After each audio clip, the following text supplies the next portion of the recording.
адамның дүниесіне емес, ақылына, біліміне қызық деп айтамыз ғой көбінесе.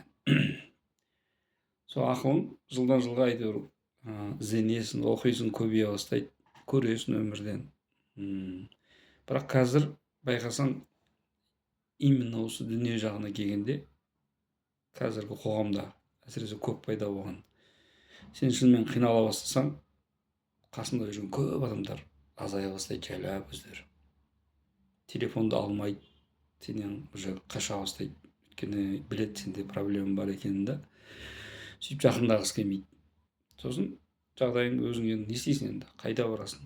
Бауырларыңа барасың, туысқаныңа барасың, әйеліңе барасың. Әйтеуір сөйтіп тірлік жасайсың, бүйтесің, бүйтесің. Сөйтіп өзің жағдайын қайта жақсарта бастаған кезде қайтадан келе бастайды. Анау шакалдар бар сияқты, шакалдар анау еттің иісін сезген кезде жүгіріп келеді да, бірақ шынымен жау атқанда қашып кетеді барлығы.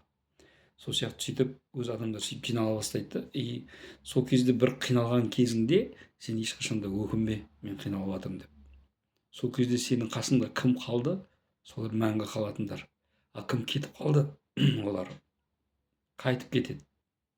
Келіп, кетіп олар ұялмайды да, сенің ақылың, парасаттылығың, білімің ештеңе керек емес оларға.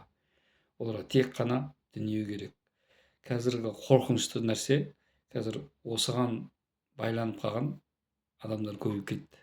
Жігітің болсын, қыз болсын, ешқандай қатысы жоқ. Сондықтан әрқашанда біреуге емес, өзіңе сену керексің. Тек қана өзің алып шығасың.